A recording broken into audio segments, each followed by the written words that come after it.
12월 21일 주님의 교회 말씀 묵상입니다. 요한계시록 11장 1절에서 8절 말씀. 또 내게 지팡이 같은 갈대를 주며 말하기를 일어나서 하나님의 성전과 제단과 그 안에서 경배하는 자들을 측량하되 성전 바깥마당은 측량하지 말고 그냥 두라.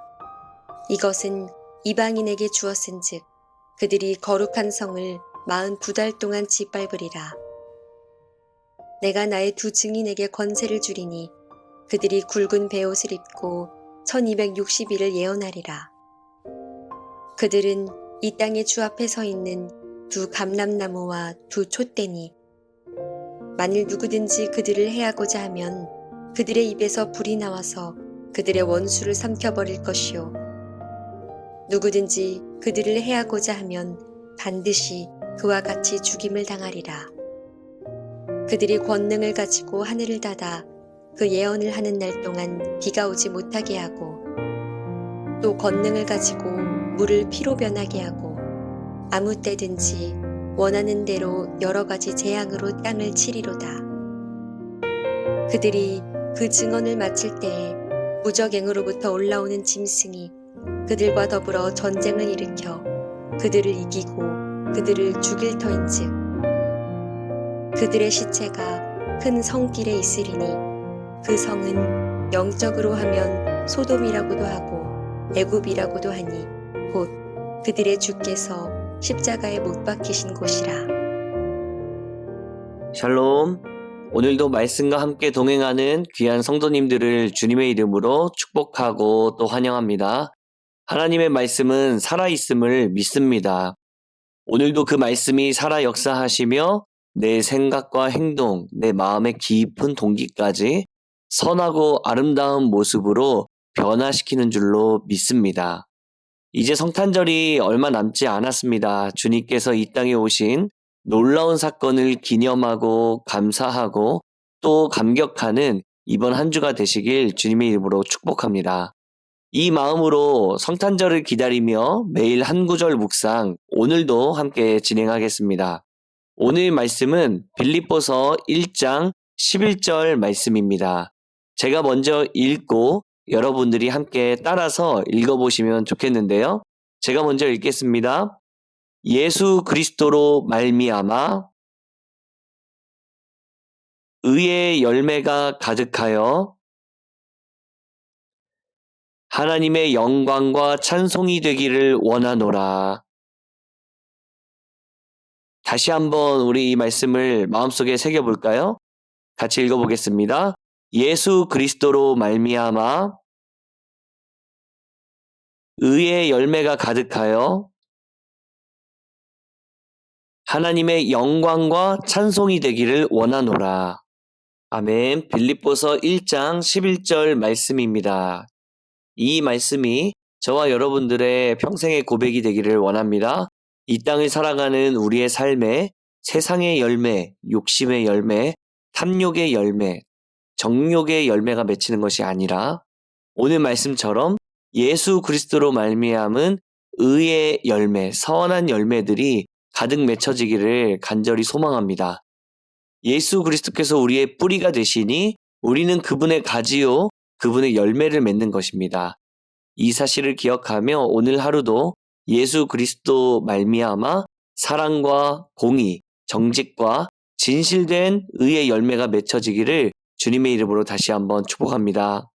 오늘 본문은 요한복음 11장 말씀입니다. 특별히 오늘 본문을 보시면요. 1, 2절은 성전을 측량하는 이야기가 나오고요. 3절에서 8절까지의 말씀은 두 증인에 관한 이야기가 등장합니다. 성전을 측량하는 이야기를 먼저 한번 살펴보면요. 1, 2절 말씀인데 제가 한번 읽어드리겠습니다. 또 내게 지팡이 같은 갈대를 주며 말하기를 일어나서 하나님의 성전과 제단과 그 안에서 경배하는 자들을 측량하되 성전 바깥 마당은 측량하지 말고 그냥 두라. 이것은 이방인에게 주었은즉 그들이 거룩한 성을 42달 동안 짓밟으리라. 누군가가 사도 요한에게 지팡이 같은 갈대를 전해줍니다. 그러더니 하나님의 성전과 제단과 그 안에서 경배하는 사람들을 측량하라고 이야기하는데 한 가지 특이한 점이 있습니다. 성전 바깥에 있는 마당은 측량하지 않아도 된다는 것입니다. 이 부분은 이방인에게 주어진 것이기에 그들이 거룩한 성을 42달 동안 짓밟는 일이 먼저 일어날 테니 그냥 두라는 것이죠. 여러분, 요한계시록은 요한이 환상을 보게 되는 이야기입니다. 그래서 그 환상 속에서 등장하는 숫자나 여러 가지 표현들은 어떤 특정한 것을 이야기한다기보다는 상징적인 표현으로 또 비유적인 표현으로 보는 견해들이 훨씬 더 많습니다. 그런 견해를 전제한다면 1절에서 2절까지의 말씀은 이렇게 볼 수 있겠습니다. 먼저 심판의 날이 올 때에 하나님은 그분의 성전 안에서 경배하는 사람들, 상징적으로 하나님의 영역 안에 들어와 있는 사람들을 별도로 돌보시고 보호하시고 또 지켜주신다라는 이야기가 된다는 것이죠. 그리고 성전 바깥에 있는 마당, 즉 이방인들이 거룩한 성을 42달 동안이나 짓밟게 된다는 것은 종말이 다가오는 그 순간까지도 하나님의 백성들을 뒤흔들고 고난을 주는 세력이 존재할 수 있더라라는 의미입니다. 그러나 여러분, 걱정할 것은 없습니다. 왜냐하면 이 말씀에 보시면 이미 하나님의 영역 안에 들어와 있는 백성들은 누가 지키십니까? 하나님이 지키시는 겁니다. 그분의 사랑과 그분의 공의로 그분의 강하신 팔로 이 하나님의 백성들, 하나님의 영역 안에 들어와 있는 사람들은 털끝 하나 건드리지 못하게 한다는 것, 안전하게 보호하시고 지켜주신다는 것, 그 전제가 담겨져 있는 말씀이 오늘 본문의 1, 2절 말씀이라고 볼 수 있겠습니다. 그리고 나서 등장하는 것이 두 증인인데요. 이들의 이야기도 마찬가지입니다. 하나님의 영역 안에 들어와 있는 이들을 하나님께서 어떻게 얼마나 확실하게 지켜주시는지를 볼 수가 있는 구절인데요. 3절부터 5절까지를 먼저 한번 보도록 하겠습니다. 제가 4절까지 먼저 읽겠습니다. 내가 나의 두 증인에게 권세를 주리니 그들이 굵은 베옷을 입고 1260일을 예언하리라. 그들은 이 땅의 주 앞에 서 있는 두 감람나무와 두 촛대니.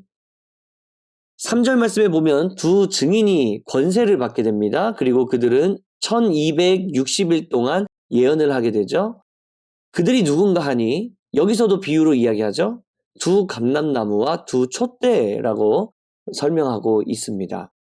감람나무는 성전에서 금 기름을 공급해주는 사람들을 비유한다고 볼 수 있겠습니다. 스가랴에 나와 있는 말씀을 가지고 설명한 건데요. 두 번째로 촛대는 요한계시록에서 보면 바로 이 교회를 상징적으로 표현한 것이다 라고 볼 수 있겠습니다.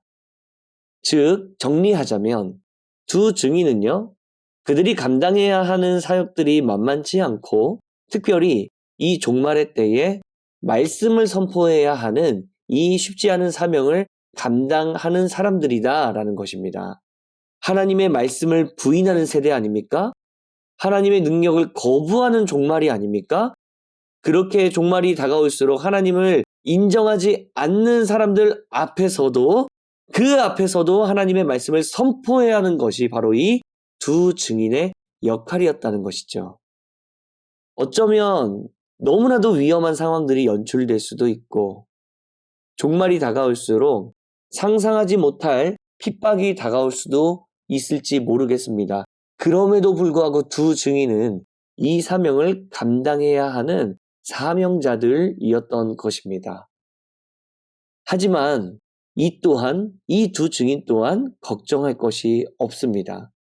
이 두려운 사명을 어떻게 감당해야 하지? 너무 두려워할 것이 없습니다. 왜냐하면 이들 역시도 하나님의 영역 안에 들어와 있기에 안전하게 보호함을 받게 되더라는 것이죠. 그것이 오늘 5절 말씀인데요. 5절 말씀에 보니까 어떻게 이야기가 나옵니까? 하나님 무슨 말씀을 하십니까? 만일 누구든지 그들이 누구냐면 두 증인이죠. 그들을 해하고자 하면 그들의 입에서 불이 나와서 그들의 원수를 삼켜버릴 것이요. 누구든지 그들을 해하고자 하면 반드시 그와 같이 죽임을 당하리라. 두 증인을 함부로 건들 수 없다는 느낌이 강하게 다가오시죠? 그 이유가 무엇입니까?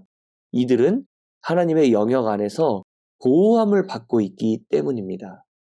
하나님의 사명을 감당하는 자들이기 때문에 하나님께서 그들의 모든 것들을 책임져 주신다는 거예요.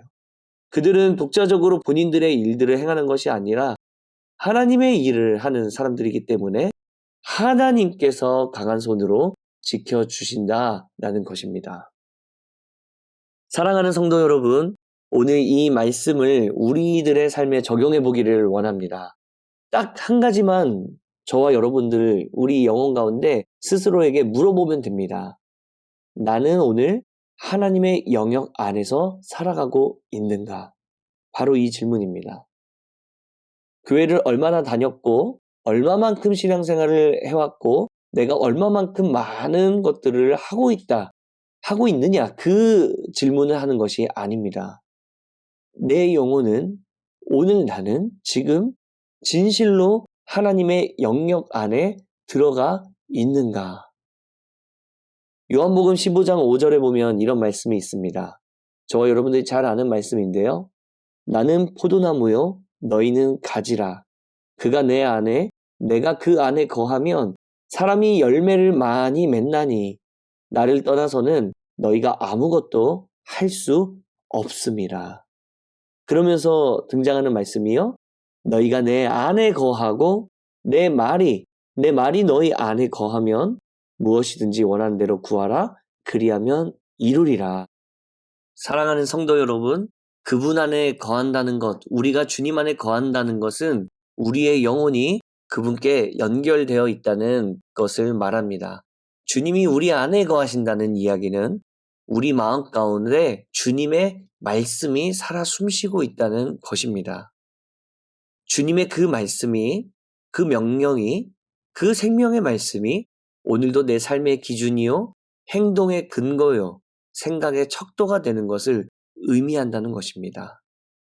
주님 안에, 그리고 또 주님의 말씀이 우리 안에 거하는 그런 인생 되시기를 주님의 이름으로 축복합니다. 주님은 우리가 종말의 시기를 살아가고 있다 말씀하셨습니다. 이럴 때일수록 세월을 아끼고 우리는 주님을 더욱더 붙들어야 합니다. 주님의 안전한 팔에 안겨 있어야 안전합니다. 그것이 우리의 유일한 피난처임을 믿습니다. 저와 여러분들의 하루가, 또 종말을 맞이하는 우리들의 태도가, 또 우리들의 영혼이 그분 안에 거하는, 그래서 가장 안전한 곳에서 가장 커다란 평안을 누리며 살아가는 저와 여러분들의 인생이 되시기를 주님의 이름으로 축복합니다. 오늘 말씀을 마무리하며 함께 기도하겠습니다. 거룩하신 하나님, 오늘도 우리는 주님 안에 거하기를 원합니다. 우리는 항상 주님께 속해 있기를 원합니다. 때로는 넘어지고 쓰러지더라도 우리를 사랑하시는 하나님의 영역 안에서 넘어지기를 원합니다. 위험한 곳이 아닌 가장 안전한 곳에서 기뻐 뛰며 살아가는 우리의 인생 되기를 간절히 소망하오니 주님, 우리를 주님 안으로 인도하여 주시옵소서. 주님의 영역 안에서 살아갈 수 있도록 주님, 우리를 붙들어 주시옵소서. 주님의 뜻을 따라 살아가고 주님의 말씀을 우리 마음 가운데 새기며 살아갈 때에 여러 가지 찾아오는 고난과 어려움들, 모든 것들을 주님께서 해결해 주실 것을 믿습니다. 주님, 우리가 아니라 주님께서 우리의 인생 가운데 마음껏 일하여 주시옵소서. 우리의 모든 것을 주님께 맡겨 드리옵고 거룩하신 예수 그리스도의 이름으로 기도드립니다. 아멘. 오늘 우리에게 주신 말씀을 붙들고 특별히 우리 정말 사랑하는 가정을 위하여서 함께 중보하며 주님 앞에 나아가도록 하겠습니다.